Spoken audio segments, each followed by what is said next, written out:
চিশতি আজমিরি রহমাতুল্লাহ আলাইহি হুজুরের পীর হযরত উসমান গারুনী রহমাতুল্লাহ আলাইহি একসঙ্গে হজ পাকে গেলেন, আল্লাহর খানায় কাবা তওয়াফ করলেন, মাকামে ইব্রাহিমের নামাজ পড়লেন, জমজমের পানি পান করলেন, সাফা মারওয়া সাই করলেন, মিনা মুজদালিফা আরাফাত অবস্থান করলেন। মক্কা শরীফ থেকে হজের কাজ সমাধা করে মদিনা শরীফে চলে গেলেন আল্লাহ নবীর মাজার মুকাদ্দাস জিয়ারাতের জন্য। আল্লাহ নবীর মাজার মুকাদ্দাসের পাশে দাঁড়িয়ে মাথাটা নিচু করে ভদ্রতার নম্রতার সঙ্গে সালাম দিলেন, আসসালামু আলাইকা আইয়ুহান নাবিয়্যু ওয়া রাহমাতুল্লাহি ওয়া বারাকাতুহু, আসসালাতু আসসালামু আলাইকা ইয়া রাসূলুল্লাহ, আসসালাতু আসসালামু আলাইকা ইয়া হাবিবাল্লাহ, আসসালাতু আসসালামু আলাইকা ইয়া শাফিউল মুজনাবিন ইয়া রাহমাতাল লিল আলামিন। ও আমার ভাইরা, হুজুরদের সালাম দেওয়া শেষ, আল্লাহ নবী মাজার মুকাদ্দাসের ভিতর থেকে যে সালামের জবাব দিয়েছিলেন আল্লাহর ওলি খাজা আজমিরি রহমাতুল্লাহ আলাইহি, পীর উসমান গারুনী রহমাতুল্লাহ আলাইহি, আল্লাহ নবী সালামের জবাব নিজে কানে শুনতে পেয়েছিলেন। জোরে বলেন না।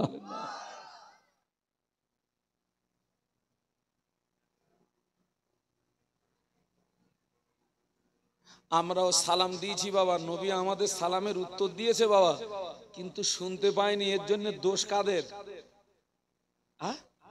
আমাদের কান খারাপ। কি খারাপ? কথা বলে না। এই দাঁড়া, কি খারাপ? অত সুদ খেলি কান ঠিক থাকে?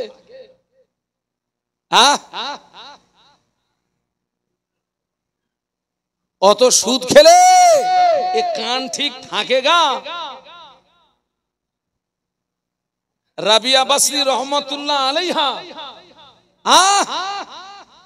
আল্লাহর খানায় কাবায় যাচ্ছিলেন, প্রতিমধ্যে সাওয়ারি দুর্বল হয়ে গেল। আল্লাহু আকবার। কাবা রাবিয়া বাসরিকে ইস্তেকবাল জানানোর জন্য কাবা উঠে এসেছিল। একটু জোরে বলুন, আরো জোরে বলুন। আর আমাদের এ যুগের রাবিয়ারা কাবায় গেলে কাবা পালায়। আসিস নি, আমার ধারে আসিস নি। সমিতি আর বন্দনার গ্রুপ লোন ছুটিয়ে চালাচ্ছে রাবিয়ারা। ঠিক বলছি না ভুল বলছি? ও কাবা আসবে না পালাবে? পালাবে।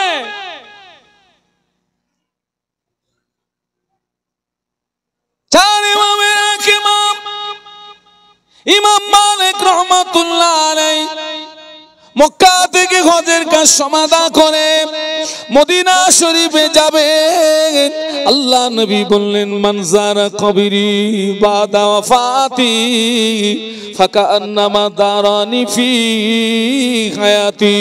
আল্লাহ নবী বললেন, আমি রাসূলুল্লাহ আমার ইন্তেকালের পরে আমার কবরটা যে জিয়ারত করলো, আমার মাজারটা যে জিয়ারত করলো, আমি আল্লাহ নবী বলছি ওই ব্যক্তিটা যেন জীবিত অবস্থায় আমার সঙ্গে তার দিদার নসিবি হলো।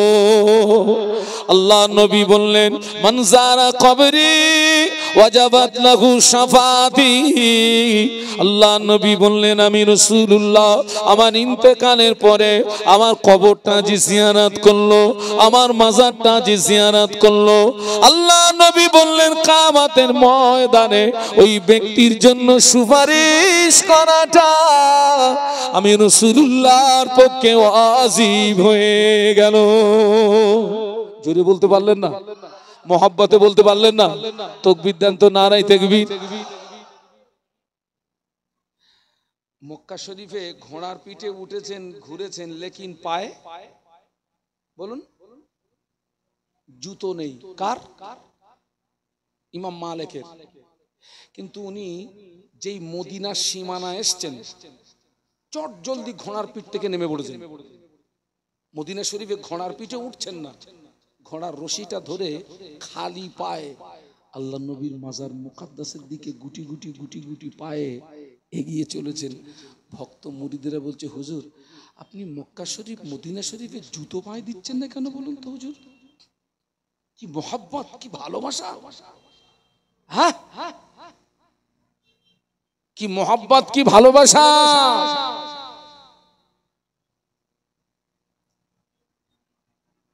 কি মোহাব্বত। কাগজে যদি লেখা হয় র দন্তস্ব গয়কার লয় লয় আকার, মানে এক কথায় রসগোল্লার নাম যদি কাগজে লিখে কাগজ চাটি, রসগোল্লার টেস্ট পাওয়া যাবে গা? হ্যাঁ, আমরা অধিকাংশ মানুষ আমরা নবীকে ভালোবাসি ওই কাগজে লিখে চাটার মতো, প্র্যাকটিক্যালে কম। রাগ করছেন নাকি? বাস্তব বলছি না অবাস্তব বলছি? আমি আপনাকে প্রমাণ করিয়ে দেবো, একটু আগে চলুন, আমি আপনাকে প্রমাণ করিয়ে দেবো ইনশাআল্লাহ। একটু দরুদ শরীফ আল্লাহুম্মা।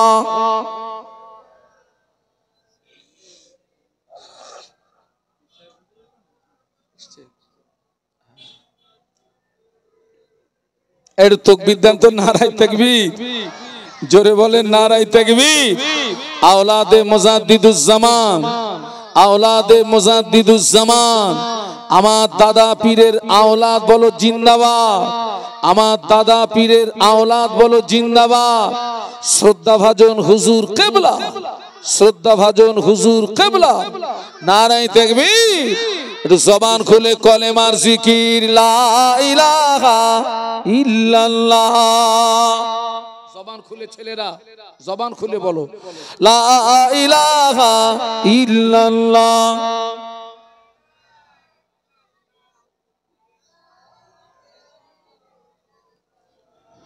মুহাম্মাদুর রাসূলুল্লাহ, বলো লা ইলাহা ইল্লাল্লাহ।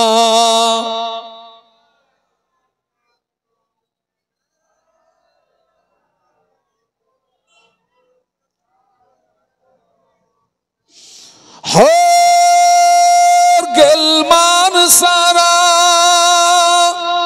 আরো পড়েন ফেরেশতারা, পড়িতে আছেন তারা, বলো লা ইলাহা ইল্লাল্লাহ। এতগুলো মানুষ লা ইলাহা ইল্লাল্লাহ, লা ইলাহা ইল্লাল্লাহ মুহাম্মাদুর রাসূলুল্লাহ। আল্লাহুম্মা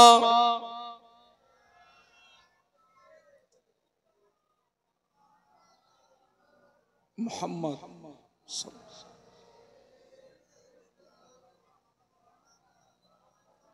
একটু জবান খুলে বলুন আল্লাহু আকবার।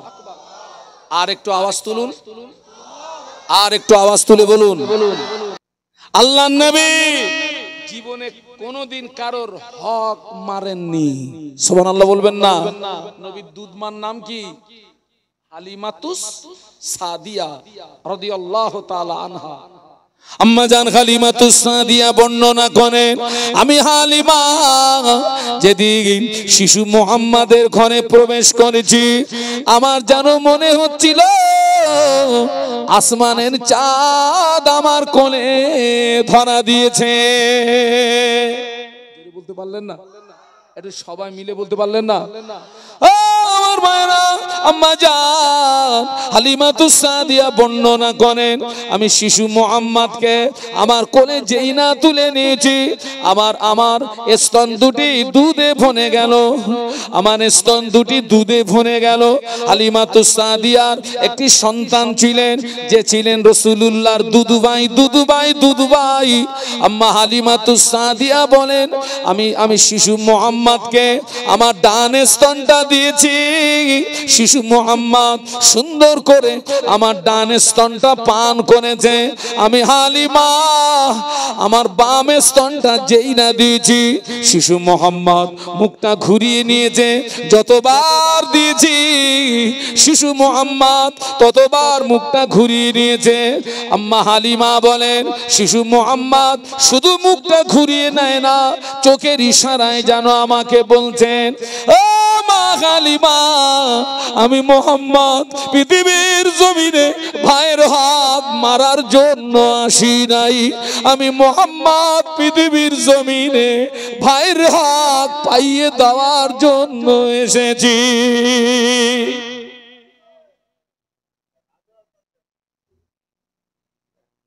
আজকের হক মারার প্রতিযোগিতা চলছে সমাজে, হক মারার প্রতিযোগিতা। বাস্তব বলছি না বাস্তব বলছি? আমার হক কিন্তু অনেকে সহ্য করতে পারে না বাবা।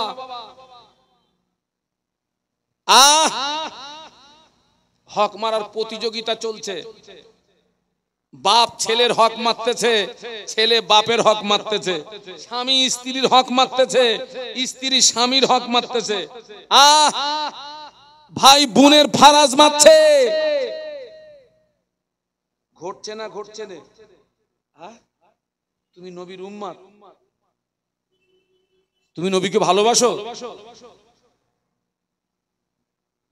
তুমি নবীকে ভালোবাসো বাবা। আমি এই 26-27 বছর হজ করছি। আমি খুব ছোটবেলা থেকে, আমি তখন মাদ্রাসায় ভর্তিও হইনি, তার আগের থেকে হজ করি। আপনাদের মনে একটা প্রশ্ন আসতে পারে, হুজুর মাদ্রাসায় পড়লেন না তা আপনি হজ করলেন কি করে? একটা প্রশ্ন আসে না আসে না? আমার দাদা আলেম ছিলেন, আমার আব্বা আলেম, আমার চাচা আলেম, আমার বংশ পরম্পরায় আলেম আছে। আর আমি কাবার দরজা ধরে কেঁদেছি, আল্লাহ কিয়ামত পর্যন্ত আমার বংশ পরম্পরায় তুমি আলেমের নসলকে কায়েম রেখে দিও, আমার বংশে যেন কিয়ামত পর্যন্ত আলেম থাকে। এখান থেকে 30 বছর আগে, 35 বছর আগে একটা হাজী সাহেবের সঙ্গে দেখা করতে গেলে 2-5টা গ্রাম তালাশ করতে হতো, তারপর একটা হাজী পাওয়া যেত। ঠিক বলছি না ভুল বলছি? এখন হাজী তো গিজ গিজ গিজ গিজ করছে রে বাবা। আবার এখন সব উমরায় যাচ্ছে, উমরায় যাচ্ছে, দেখেছেন? উমরায় যাচ্ছে। এ দেখেন, সব হাজী খারাপ না, আর সব উমরায় জানেওয়ালা খারাপ না, তবে ভালো সংখ্যাটা, কথা বলে না, কমে গেছে বাবা। এখন অধিকাংশ যারা যাচ্ছে তারা সব হচ্ছে মারা পার্টি। কি পার্টি বলেছি?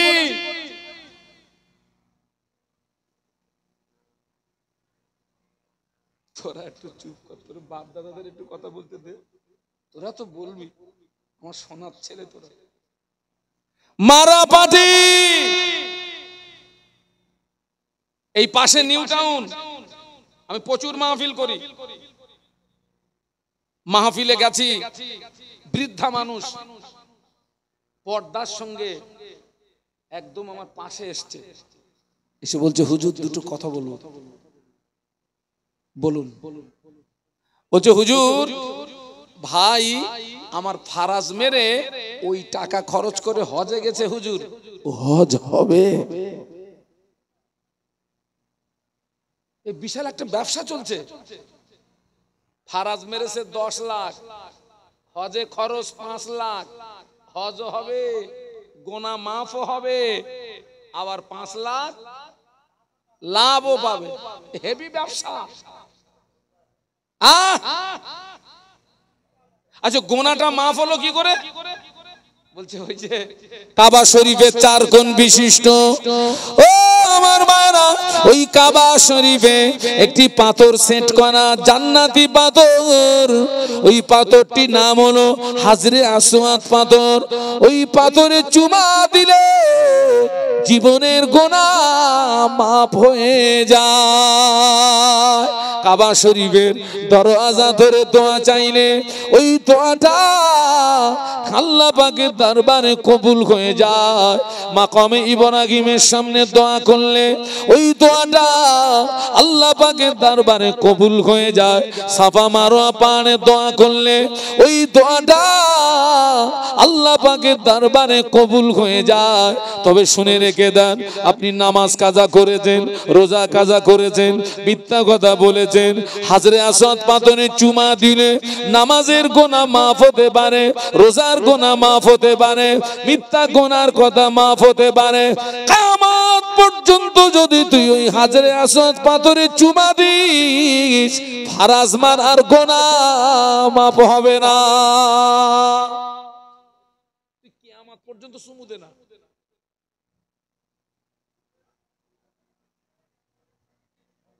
ওয়াজ করবো না বন্ধ করবো? হ্যাঁ, ওয়াজ করবো না বন্ধ করবো? খোকা, আমার একটু মেন রাস্তায় তুলে দিস, তুলে দিস।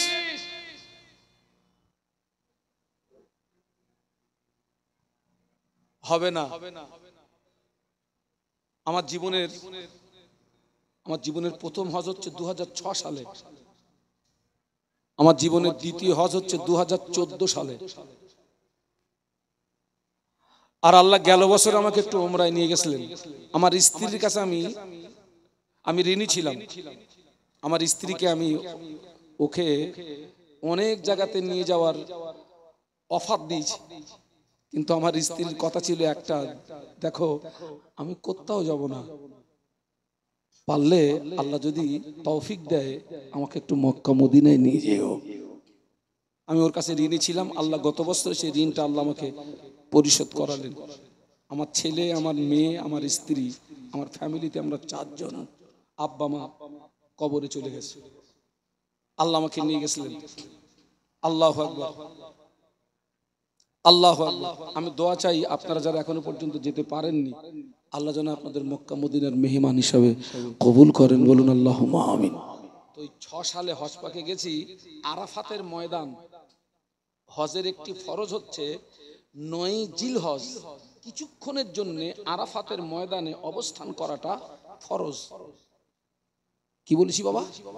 ফরজ। 9 জিলহজ যদি কোনো হাজী সাহেব সামান্য সময়ের জন্য যদি আরাফাতের ময়দানে উপস্থিত না হন, ওনাকে হাজী বলা যাবে না। এখন আবার নতুন করে দেখছি যারা যারা উমরায় যাচ্ছে ওদেরকে আবার হাজী বলে ডাকতেছে। আচ্ছা কিসের হাজী? তুই তো গেছিস উমরায়। আরে কথা বুঝতে পারছেন না? উমরায় গেছে, বাড়ি এসছে, বলছে ও হাজী সাহেব, এই বেয়াদব, ও কিসের হাজী? ও কিসের হাজী?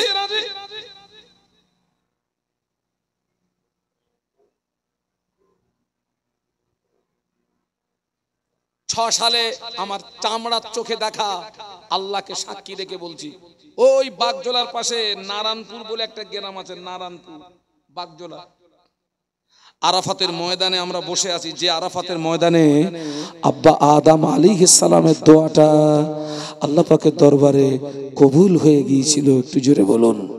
ওই আরাফাতের ময়দানে আল্লাহ পাক তার লক্ষ লক্ষ হাজী বান্দা বান্দীদেরকে বেগুনাহ মাসুম করে দেয়। জোরে বলেন না। ইবলিস আছাড় খায়, আল্লাহ এতদিন ধরে করলাম কি আর হচ্ছে কি, সব তো মাফ হয়ে গেল। তবে ওই আরাফাতের ময়দানে একদল হাজীর দোয়া কবুল হয় না। আরাফাতের ময়দানে আমরা বসে আছি, সেখানে অনেক দোয়া কালাম আপনার পড়তে হয়, তওবা করতে হয়। আমি একটা নিম গাছের গোড়ায় দাঁড়িয়ে ঘন্টা দেড়েক মতো আমার মনের কথাগুলো আল্লাহকে বলে এসেছি। তো আরাফাতের ময়দানে আমরা সব বসে আছি, একই সঙ্গে বসে আছি। আমার কাফেলা মানে দল, আমার দলে ছিল 7 জন। ওই 7 জনের ভিতর থেকে একজন একা একা বলছে, আমার বড় ভাই আমারে বলেছে তুই মক্কা থেকে মদিনায় যেতে পারবি না, তার আগে তোর মরণ হবে। কোথায় বলছে কথাটা? আরাফাতের ময়দানে বলছে, একা একা।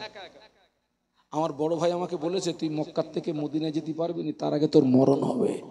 আমি বললাম হাজী সাহেব এটা আরাফাতের ময়দান, প্রতি মুহূর্তে আজির দোয়া কবুল হয়। আপনি কি কথা বলছেন? আমাকে বলছে হুজুর আমার বড় ভাই আমাকে বলেছে তুই মক্কা থেকে মদিনায় যেতে পারবি না, তার আগে তোর মরণ হবে। চট করে পাশ থেকে একজন জিজ্ঞাসা করলো, আচ্ছা আপনার বড় ভাই এরকম কথা বললো কেন? বলছে আমার বড় ভাইয়ের জমি ফাঁকি দিয়ে হজে এসেছে, ও আমার সঙ্গে দেখাও করি। আল্লাহকে সাক্ষী রেখে বলছি 1 থেকে 1.5 ঘন্টার ভিতরে আরাফাতের ময়দানে ওই লোকটা প্যারালাইসিস হলো, হাত পড়ে গেল, পা পড়ে গেল, মুখ দিয়ে গেজা বার হচ্ছে, হসপিটালে নিয়ে গেল, হজের কাজ হলো না, বাড়ি এসে তার বিষ খেয়ে মরণ হলো। আমরা ডুকরিয়ে কেঁদে ফেললাম, আল্লাহ সত্যি আরাফাতের ময়দানে দোয়া কবুল হয়। খবরদার, আমার নবী জীবনে কোনোদিন কারোর হক বলুন ফাঁকি দেয়। আল্লাহ নবী যেদিন হিজরত করেন, আমার দিকে তাকান, আমার দিকে তাকান, ও আমার মায়েরা, আল্লাহ নবীর ঘরটা কাফের বেঈমানেরা ঘিরে ফেলেছে। আল্লাহ নবীকে মেরে দেবে, আল্লাহ নবীকে জানে মেরে দেবে, আল্লাহ নবীকে মেরে দেবে। আল্লাহ পাক নবীকে ময়দানে নামিয়ে দিয়ে আমাদের আল্লাহ কি ওই দৃশ্যটা দেখে না? দেখে না? বলুন বলুন, ওই যে কাফেররা নবীর ঘরটা ঘিরে ফেলেছে, মেরে দেবে, চক্রান্ত করছে, এসব খবর কে রাখে? আমাদের আল্লাহ কি ঘুমায়? রাতেও ঘুমায় না, দিনেও লা তাখুযুহু সিনাতুন ওয়ালা নাওম। একটু বলুন সুবহানাল্লাহ। আমাদের রব ঘুম থেকে পবিত্র, সব দেখতে পাচ্ছেন। আল্লাহ সঙ্গে সঙ্গে তার স্পেশাল মেসেঞ্জার শাদীদুল কুওয়া রুহুল আমিন ফেরেশতা জিবরাইল ইসলামকে পাঠিয়ে দিলেন, শিগগিরই চলে যাও জিবরাইল, চলে যাও, আমার নবীকে আর মক্কায় রাখবো না, আমার নবীকে মদিনাতে হিজরত করতে বলো। জিবরাইল সালাম এসে নবীকে সালাম দিলেন। ঘটনা সব হুজুর পুরো ঘিরে দাঁড়িয়ে আপনাকে মেরে দেবে। আল্লাহর পক্ষ থেকে বার্তা, আপনি মদিনায় চলে যান ঘর থেকে বেরিয়ে। আল্লাহ নবী বলছে জিবরাইল সালাম আমি যাব কি করে? ওরা তো আমার ঘর ঘিরে দাঁড়িয়ে আছে। ইয়া রাসূলুল্লাহ, ইয়া হাবিবাল্লাহ, হুজুর আপনি ভয় পাবেন না। ইয়া রাসূলুল্লাহ, হুজুর আপনি ঘাবড়াবেন না। আল্লাহ পাক জানিয়ে দিয়েছেন আপনি শুধু এক মুষ্ঠ বালু ওদের দিকে নিক্ষেপ করবেন, ওই বালুটা লাগাতে হবে কোথায়? দায়িত্বটা স্বয়ং আল্লাহ নিয়েছে। জোরে বলেন না। আল্লাহ নবী ওই রাত্রে নবীর ঘরে আলী ছিলেন, নবী আলীকে ডাকলেন, ও বাবা আলী, চলে যাচ্ছি মদিনাতে বাবা, তবে তোমাকে একটা দায়িত্ব দিয়ে যাচ্ছি। যারা আমার ঘরটা ঘিরে দাঁড়িয়ে আমাকে মেরে দেবে, ওদের মূল্যবান সম্পদ আমার কাছে আমানত রেখেছিল। ও বাবা আলী, আমি ওই মালগুলো তোমার কাছে দিয়ে যাচ্ছি, ওদের নামগুলো লিখে নাও, আমার অবর্তমানে ওদের আমানতের মাল বুঝিয়ে দিও। বলতে পারলেন না? মহাব্বতে বলতে পারলেন না? আমি চলে, ওরাই আমাকে মারার জন্য দাঁড়িয়ে, আর ওদের মাল কার কাছে বলুন? আল্লাহ নবী তো নিয়ে চলে যেতে পারতেন, তোরা আমাকে মারার জন্য দাঁড়িয়েছিস, পুরো মাল লেহাটবো। আলীকে টোটাল মালগুলো দিলেন, তাদের নামগুলো লিস্ট করে, আলী তোমাকে দায়িত্ব দিয়ে গেলাম, এই মালগুলো তুমি ওদেরকে বুঝিয়ে দিও। একটু জোরে বলুন, আর একটু জোরে বলুন। আহা,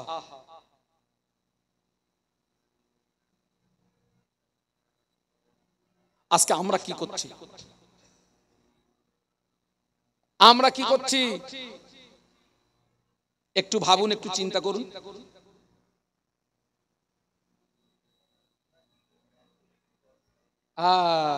একজন দেখে দিলে হজম করে দিচ্ছি। আল্লাহ পাক আমাদেরকে হেদায়েত দেন, বলুন আল্লাহুম্মা আমিন, বলুন আল্লাহুম্মা আমিন। খবরদার বাবা, বসিরহাটের আল্লামা হুজুর রহমাতুল্লাহ আলাইহি একটা কিতাব লিখেছেন, ওই কিতাবটার নাম হচ্ছে নেকাহ ও জানাজা তত্ত্ব। কি নাম বলেছি? নেকাহ ও জানাজা তত্ত্ব। হুজুর লিখেছেন পৃথিবীর জমিনে কেউ যদি কারোর হক নষ্ট করে থাকো, হক ফাঁকি দিয়ে থাকো, জীবিত অবস্থায় তার কাছ থেকে ক্ষমা চেয়ে নাও। কারণ জীবিত অবস্থায় মুখের কথায় ক্ষমা পেয়ে যেতে পারো, মরণের পরে মুখের কথায় ক্ষমার সেদিন ক্ষমা হবে কিসের বিনিময়ে বলুন তো? কিসের বিনিময়ে? নেকি, নেকি, নেকি। আল্লাহ নবী একদিন সাহাবীদের ডাকলেন, ও আমার সাহাবীরা, তোমরা কি বলতে পারো তোমাদের ভিতরে প্রকৃতপক্ষে অসহায়কে, ফকিরকে, গরিবকে, ও আমার সাহাবীরা, তোমরা কি বলতে পারো তোমাদের ভিতরে প্রকৃতপক্ষে অসহায়কে, ফকিরকে, গরিবকে? সাহাবীরা বলেছিলেন, ইয়া রাসূলুল্লাহ, ইয়া হাবিবাল্লাহ, প্রকৃতপক্ষে অসহায়, ফকির এবং গরিব হলো তারা যাদের দুনিয়ায় মাল সম্পদ নাই, টাকা পয়সা নাই, এরা হলো অসহায়, ফকির, গরিব।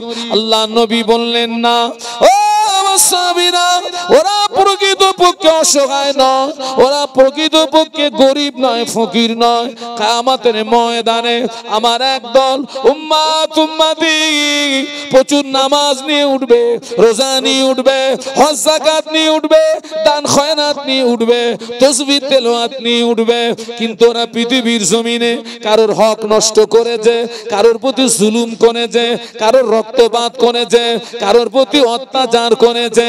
ও আমার সাহাবীরা, পাওনাদারদের ঋণ মিটাতে গিয়ে ওর নেকিগুলো পাওনাদারদের ভিতরে বিলিয়ে দেওয়া হবে।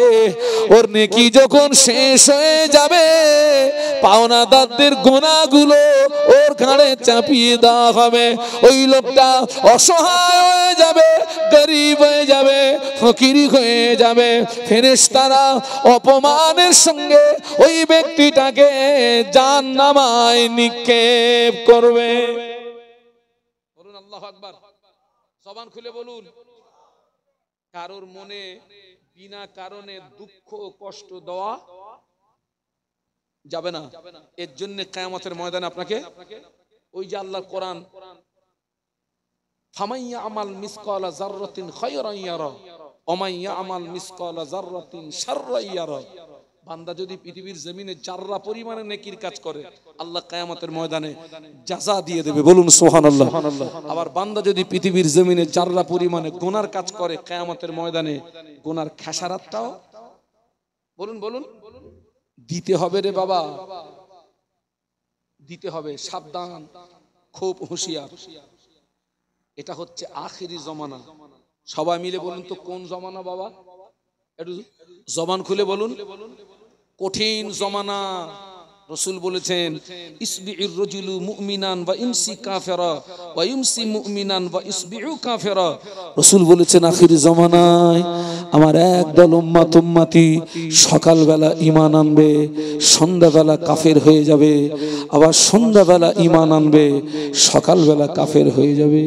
আল্লাহ নবী বলেছিলেন, ও সাহাবীরা, আখির জামানা হাতের তালুতে আগুন ডাকা যত না কষ্ট হবে, আমি আল্লাহ নবী বলছি তার চেয়ে আরো বেশি কষ্ট হবে ঈমান নিয়ে বেঁচে থাকা।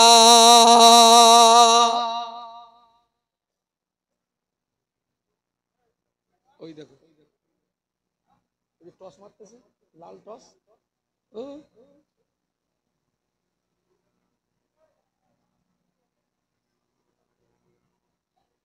আল্লাহ হেদায়েত দান, বলুন আল্লাহুম্মা আমিন।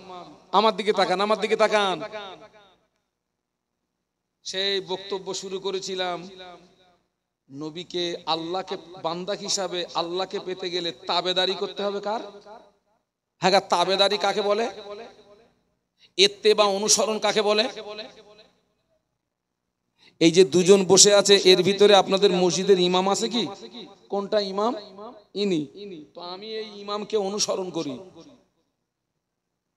আপনাদের ইমাম যেভাবে, আপনাদের ইমাম যায় ডাইনে, আমি যাই বাঁয়ে।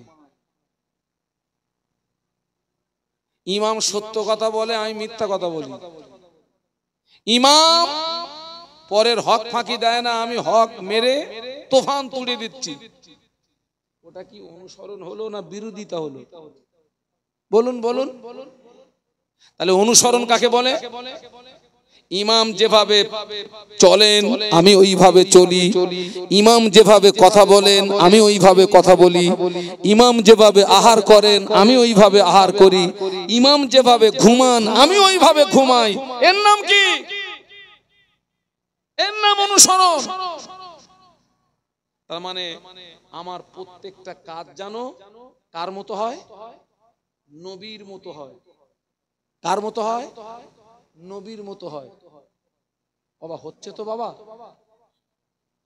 আল্লাহ পাক কোরআন শরীফের ভিতরে বললেন, মা আতাকুমুর রাসূল ফাখুযুহু ওয়া মা নাহাকুম আনহু ফান্তাহু। একটু বলুন আল্লাহু আকবার। আপনাদের কষ্ট হচ্ছে না তো? একটু মহব্বতে বলুন আল্লাহু আকবার। ও আমার ভাইরা, আল্লাহ পাক কোরআন শরীফের ভিতরে বললেন, আমার হাবিব তোমাদের যে কাজ করতে আদেশ করে আমার হাবিবের আদেশটাকে মেনে নাও। ওমা নাহাকুম আনহু ফান্তাহু, আমার হাবিব যেটা নিষেধ করে ওটাকে তোমরা বর্জন করো। গোদা বাংলা, আদেশটাকে মানো, নিষেধটাকে ছাড়ো। আচ্ছা বলুন তো, একদম সত্য কথা বলবেন মাহফিলে বসে, রাসূলুল্লাহ যে কাজ করতে আদেশ করেছেন ওই কাজগুলো আমাদের দ্বারা বেশি হয় না আল্লাহর নবী যে কাজ করতে নিষেধ করেছেন তুলনা অনুযায়ী ওই কাজগুলো বেশি হয় না কম হয়?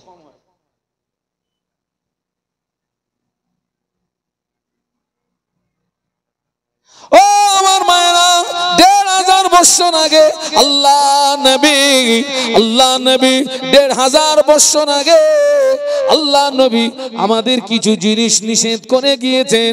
বাবাজি তার ভিতর থেকে কিছু কথা শোনাচ্ছি। আপনারা শহর এলাকার মানুষ, আমি একেবারে প্রত্যন্ত গ্রাম্য এলাকার সন্তান। আপনারা তো একেবারে শহর এলাকার মানুষ। আপনারা দেখবেন ওই যে আপনার কলকাতাতে দেখবেন ভালো ভালো রাস্তা,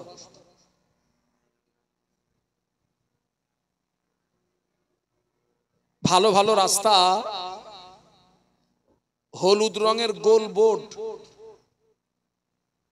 ওই বোর্ডগুলো এরকম স্ট্যান্ড ফ্যানের মতো, ইংরেজিতে লেখা আছে নো এন্ট্রি আর তার নিচে বাংলায় লেখা আছে প্রবেশ নিষেধ। আর ওই বোর্ডের পাশে ট্রাফিক পুলিশ ১.৫ হাত ২ হাত রুলে লাঠি নিয়ে দাঁড়িয়ে থাকে। আপনারা দেখেছেন? কোন দেখেছেন তো নাকি? তার মানে কলকাতার মতো একটা বৃহত্তম শহরে এত গাড়ি এবং মানুষের চাপ, কলকাতা পুলিশ কিছু কিছু সময় কিছু কিছু রাস্তা নো এন্ট্রি করে অন্য রাস্তা দিয়ে গাড়ি পাচিং করে শহরকে শান্ত রাখার চেষ্টা করে। এখন আপনারা বলুন, জ্ঞানমান ব্যক্তি, যেখানে লেখা আছে প্রবেশ নিষেধ, আমি যদি ওই রাস্তায় আমি যদি গাড়ি নিয়ে ঢুকি, ও ট্রাফিক পুলিশ ধরবে না ছাড়বে? সবাই মিলে বলুন। ধরার পরে যদি একটু আমি যদি একটু হুম্বি তুম্বি করি, কি আছে? পালিশ। তারপরে যদি হুম্বি তুম্বি করি, এইখানে ধরে সোজা কোথায় লোকাবে? ওই থানায়। তাহলে জ্ঞানমান ব্যক্তির উচিত কি ছিল? যেখানে লেখা আছে প্রবেশ নিষেধ ওই রাস্তায় না যাওয়া, পাশের খালি রাস্তা দিয়ে আমার গন্তব্যস্থলে। আল্লাহ নবী ১৫০০ বছর আগে আল্লাহ নবী সুদের রাস্তায় নো এন্ট্রি বোর্ড লাগিয়ে দিয়েছেন, মদের রাস্তায় নো এন্ট্রি বোর্ড লাগিয়ে দিয়েছেন, জেনার রাস্তায় নো এন্ট্রি বোর্ড লাগিয়ে দিয়েছেন, তাসের রাস্তায় নো এন্ট্রি বোর্ড লাগিয়ে দিয়েছেন, গাঁজার রাস্তায় নো এন্ট্রি বোর্ড লাগিয়ে দিয়েছেন, নারী হত্যার রাস্তায় নো এন্ট্রি বোর্ড লাগিয়ে দিয়েছেন। আল্লাহ নবী বলে গেলেন, ও আমার উম্মত উম্মতিরা, তোরা যেন এই রাস্তায় আসবি না, আমি আল্লাহ নবী তোদের নিষেধ করে দিলাম। এই রাস্তাগুলো আমি নো এন্ট্রি বোর্ড লাগিয়ে দিলাম, খবরদার যেন তোরা এই রাস্তায় আসবি না। এখন আপনারা বলুন, সেই বোর্ডগুলো আছে না আমরা বোর্ডগুলো ভেঙে ফেলেছি? সে বোর্ড আছে, সেসব বাড়ি লিখেছে, বলতেছে বাড়ি লিখেছে বোর্ড। আহ ইসলামের শুরুতে আমাদেরকে দেখান, ইসলামের শুরুতে মদ জায়েজ ছিল, জুয়া জায়েজ ছিল। কি কি জায়েজ বলেছি? মদ আর জুয়া শুরুতে জায়েজ ছিল। ওই যে আল্লাহ পাক কোরআন শরীফে এক জায়গায় বলেছেন, ইয়া আইয়ুহাল্লাযীনা আমানু লা তাকরাবুস সালাহ ওয়া আনতুম সুকারা। এ বিশ্বের ইমানদার সম্প্রদায়, তোমরা নেশাগ্রস্ত অবস্থায় নামাজ পড়া তো দূরের কথা, নামাজের ধারে পাশেও জানো। কারণ ওই নেশা অবস্থায় সাহাবীরা সূরা কেরাত সব ওলট পালট করে ফেলছিলেন, মানে মতলব সব পাল্টে যাচ্ছিল। কোরআনের আয়াত যখন নাযিল হলো, মদ হারাম, জুয়া হারাম, এই আয়াত যখন নাযিল হলো, ওই জমানায় মাইক ছিল না, ওই জমানায় টেলিফোন ছিল না, ওই জমানায় এমন কোন ব্যবস্থা ছিল না। কিন্তু এই বার্তা সাহাবীদের কাছে কি করে পৌঁছে দেওয়া যাবে, এই বার্তা কি করে মানুষের কাছে পৌঁছে দেওয়া যাবে? কয়েকজন সাহাবী রাস্তা দিয়ে হেঁটে যান আর জোরে জোরে ওই আয়াত তেলাওয়াত করেন, মদ হারাম, জুয়া হারাম।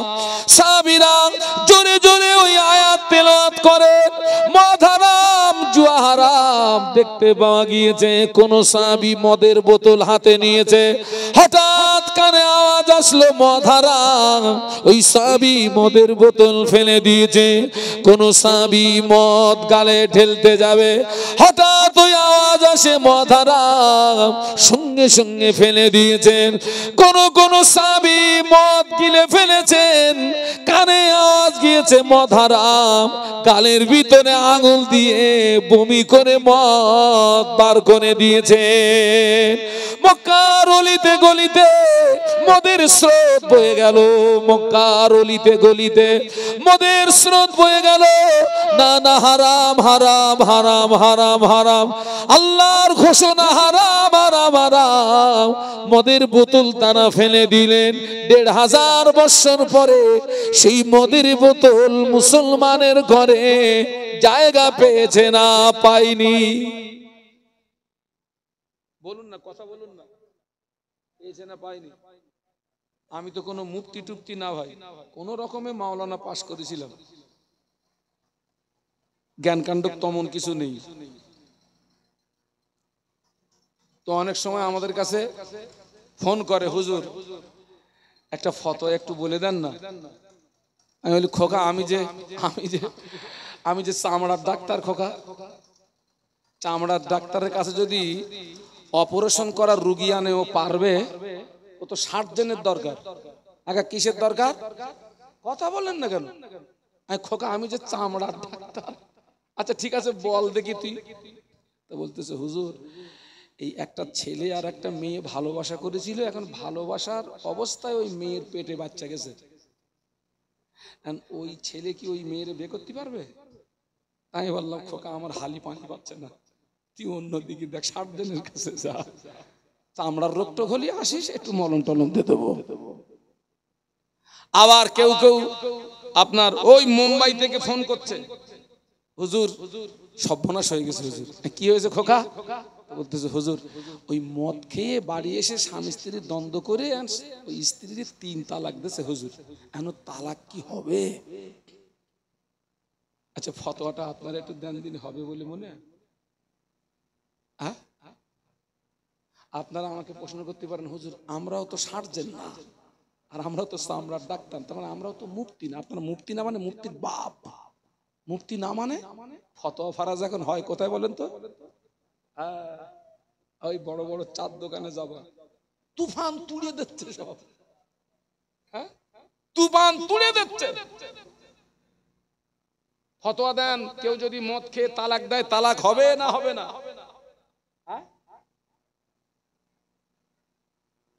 একদিন দেখি হবে। একদল বলেছে হবে, আপনারা কি হবে না? আচ্ছা খোকা, ওই হবের পক্ষে একটা দলিল দিয়ে দিন খোকা। মদ খাওয়া হারাম, আচ্ছা, ভাইয়ের বক্তব্য হারাম কাজ করে যদি তালাক দেয় তালাক হবে না। আচ্ছা, আপনার যে হবে না দলিল দেন দিন। ও তার মানে ও নেশাগ্রস্ত অবস্থায় ওর ব্রেন ঠিক নেই, এই তো। আচ্ছা ঠিক আছে, ওর ব্রেন যদি ঠিক না থাকে বউরি তালাক দিতে হয়, এই জ্ঞানটা কোথাতে পেলে?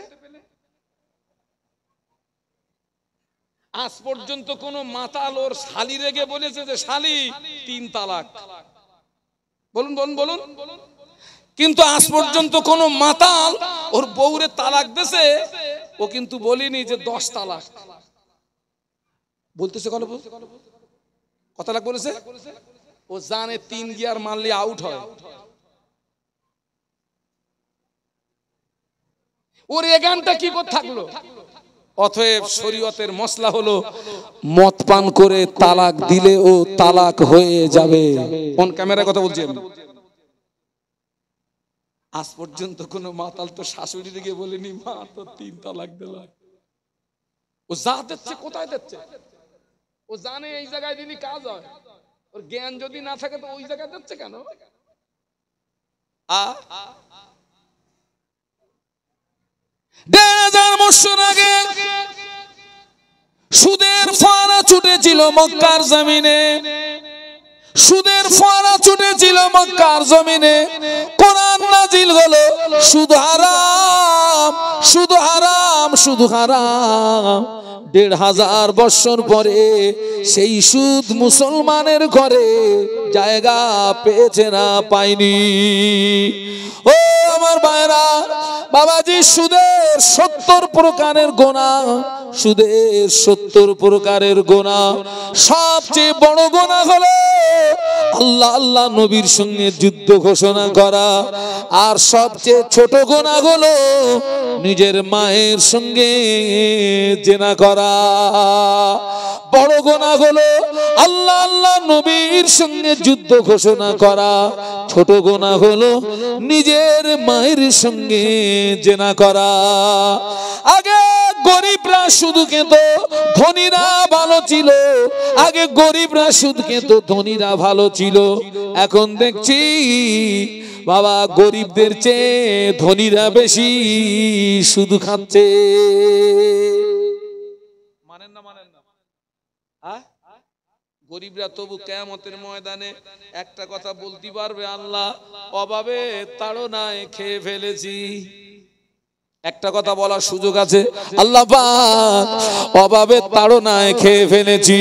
আর যারা ধনী সুদ খাচ্ছে ওদের বলতে গেলে এরম বলতে হবে, আল্লাহ মাল বাড়াতে গিয়ে কিছু খেয়ে ফেলেছি।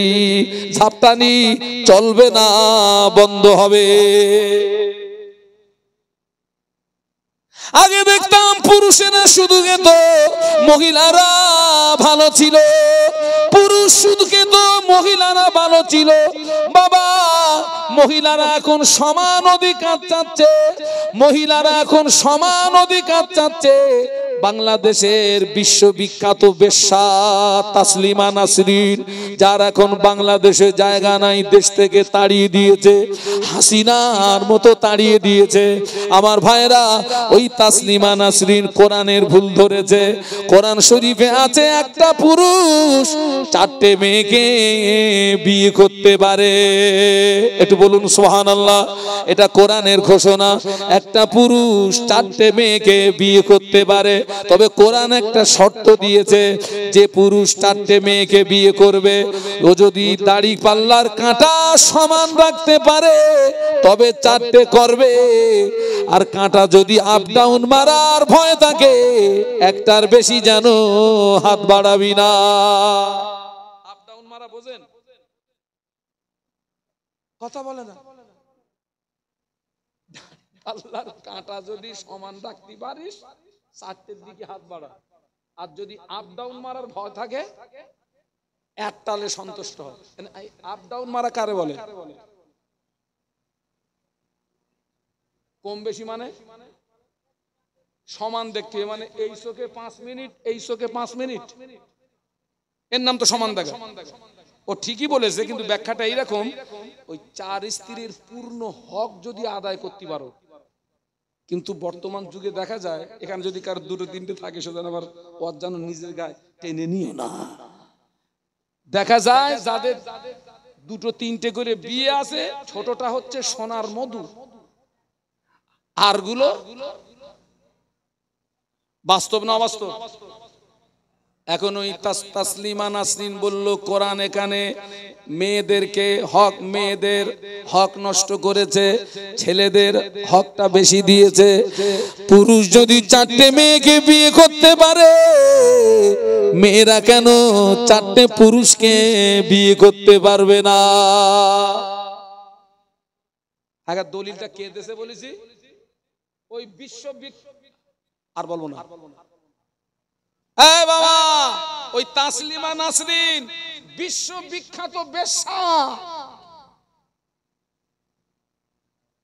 একটা পুরুষ যদি চারটে মেয়ের বিয়ে করতে পারে, একজন মেয়ে কেন চারটে পুরুষকে বিয়ে করতে পারবে না? আচ্ছা আমি কিছুক্ষণের জন্য ওর দলিলটা মেনে নিচ্ছি।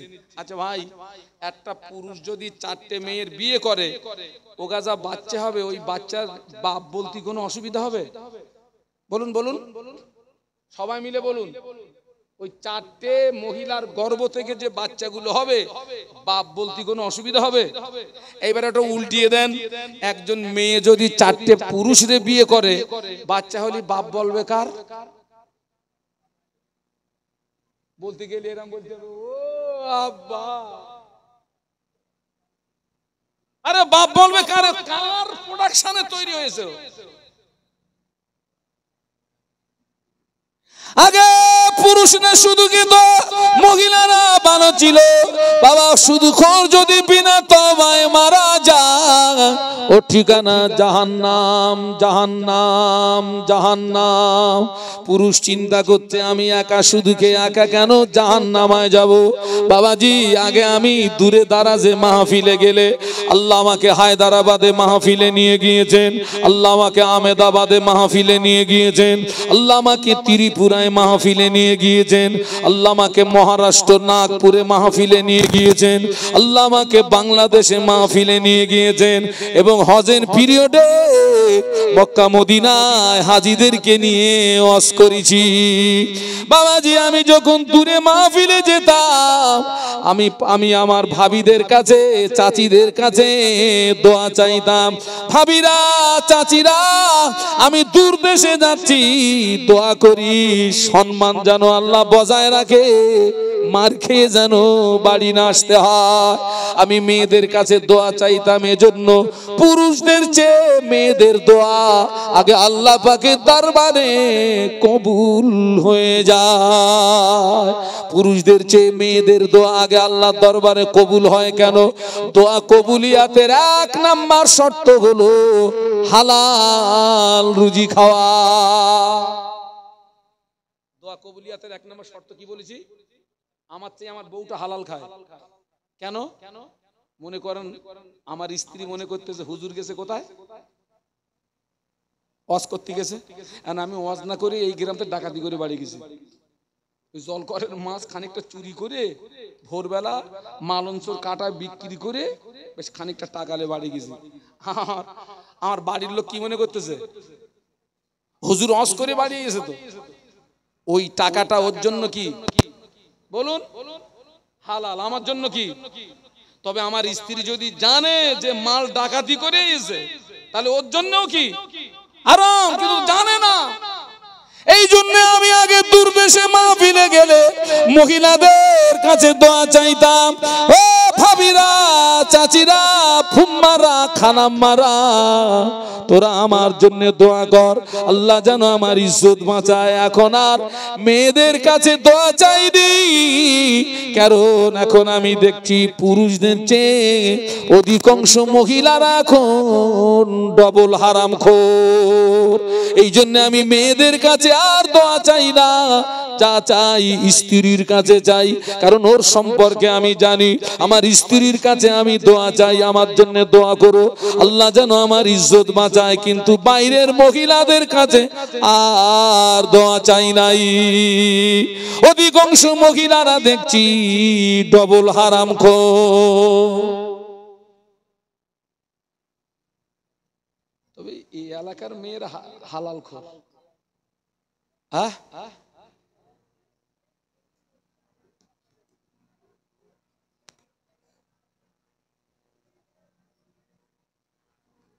ও আমার ভাইরা, যে মহিলারা হারামের সঙ্গে যুক্ত হয়ে গিয়েছে, বন্ধন বলুন, গ্রুপ লোন বলুন, বন্ধন বলুন, গ্রুপ লোন বলুন, যারা এই হারামের সঙ্গে যুক্ত হয়ে গিয়েছে বাবা, ওই মহিলা যদি বিনা তওবায় মারা যায়, ওর লাশ কবরের ভিতরে শুইয়ে দিয়ে তামাম পৃথিবীর জমিনে যত আলেম, কাবা শরীফের ইমাম যদি ওর কবরের পাশে কেঁদে কেঁদে কেঁদে কেঁদে কাবার ইমামের চোখের পানি যদি ফুরিয়ে যায়, মা তোর কবরের আগুন বন্ধ হবে না। যে সমস্ত মহিলারা সমিতি বন্ধন গ্রুপ লোনের সঙ্গে জড়িয়ে ওরা যদি বিনা তওবায় মারা যায়, ঠিকানা জাহান্নাম হয়ে যাবে। ওই মহিলা শুধু একা জাহান্নামায় যাবে না, কিয়ামতের ময়দানে একটা মহিলা যদি জাহান্নামায় যায়, ওর সঙ্গে আরো 4টে পুরুষ জাহান্নামায় যাবে। ওর বাপ জাহান্নামায় যাবে, ওর বড় ভাই জাহান্নামায় যাবে, ওর স্বামী জাহান্নামায় যাবে, ওর বড় ছেলে জাহান্নামায় যাবে। একজন মহিলার কারণে কটা পুরুষ যাবে? সবাই মিলে বলুন। একজন বলছে হুজুর অজ যে ভুল হয়ে যাচ্ছে। কেন খোকা? তো বলতেছে হুজুর অপরাধ করতেছে ওই এরা 4 জন মার খাবে কেন? আমি খোকা তাও তো ঠিক। আমি খোকা ঠিক আছে, তুই আমি তোর একটা প্রশ্ন করতেছি, আমার প্রশ্নের উত্তরটা দে দিন। হুজুর বলুন। আমি খোকা 22 সরালি উজু থাকে? হ্যাঁ, যারা চুপ করে আছেন মনে থাকে 22 সরালে উজু থাকে? তো বলতেছে হুজুর না। তোর যখন 22 সরে তুই কি কি ধুস, উজু করিস? তো বলতেছে হুজুর হাত ধুই, চোখ ধুই, মুখ ধুই, কান ধুই, পা ধুই। আমি বলি এই তোর হাওয়া বেরোচ্ছে পিছনের দরজা দিয়ে, তুই ঠান্ডা পানিতে একা চুবুচ্ছিস কেন? তুই মারবি তো ওই জায়গায় মার, বালতি খানিক পানি ওই জায়গায় মার, তুই একা ধুচ্ছিস কেন? তা বলতেছে হুজুর তাও তো ঠিক, হাওয়া বেরোচ্ছে তোর পিছনের দরজা দিয়ে, তুই একা মারতেছি কেন? এই খোকা ওই পিছনের দরজা দিয়ে হাওয়া বেরোনোর ব্যাপারে হাতেরও দোষ আছে, চোখেরও দোষ আছে, মুখেরও দোষ আছে, পায়েরও। ট্রেনের ভিতরে বসে আছি, ট্রেনের জানালার পাশে বসে আছি, পেটে খিদে চোখে ঘুম, পেটে খিদে চোখে ঘুম, ট্রেনে খিড়কির পাশে বসে আছি, হঠাৎ কানে আওয়াজ শুনতে পাই চাই বাদাম। কি আওয়াজ আসছে? বলুন না, বলুন না। এই বাদাম শব্দটা শুনেছে কোন ইন্দ্র?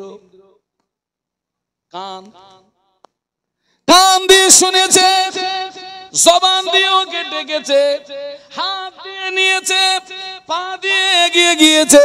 এরা যদি সহযোগিতা না করতো মাল ভিতরে যেত না, তোর পিছনের দরজা দিয়ে হাওয়া বেরোতো না। অতএব এরাও সমান অপরাধের অপরাধী। একজন মহিলার জীবনের রাখাল হলো 4টে পুরুষ। 1 নাম্বার আব্বা, 2 নাম্বার বড় ভাই, 3 নাম্বার স্বামী, 4 নাম্বার বড় ছেলে। এই 4টে রাখাল যদি যথাযথ দায়িত্ব পালন করতেন, ওই মহিলা অপরাধের সঙ্গে যুক্ত হতে পারতেন না।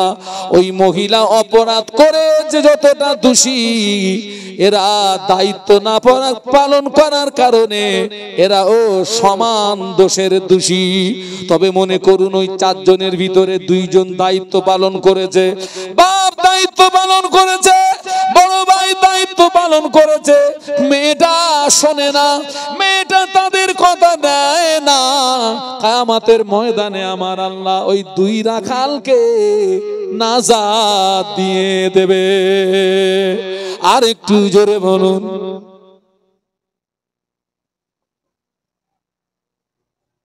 বাবা, ছেলেরা, যুবকেরা, বাবা আজকের এই মাহফিলটা আমাদের জীবনের শেষ মাহফিল হতে পারে না? পারে না? পারে না বাবা? এটা আমার জীবনের শেষ ওয়াজ হতে পারে না? পারে না? পারে। আল্লাহ একদিকে বান্দাকে যেমন জাহান্নামার ভয় দেখিয়েছে, আল্লাহ পাক অপর দিকে বান্দাকে জান্নাতের আশা রাখতে বলেছেন। সুবহানাল্লাহ বলা যাবে না? মহব্বতে বলা যাবে না?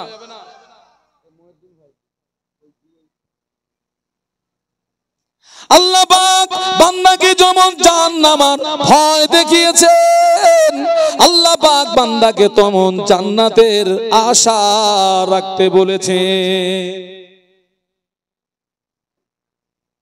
এই মাহফিলটাকে শেষ মাহফিল, মায়েরা বোনেরা ভাবিরা, খালাম্মারা, ফুম্মারা, এই মাহফিলটাকে শেষ মাহফিল মনে করুন। এখানে বসে প্রতিজ্ঞাবদ্ধ হন, আল্লাহ আর জীবনে সমিতিতে নাম দেব না, বন্ধনে নাম দেব না, গ্রুপ লোনে নাম দেব না। আমরাও এখানে প্রতিজ্ঞাবদ্ধ হই, আল্লাহ সুদের সঙ্গে জড়াবো না।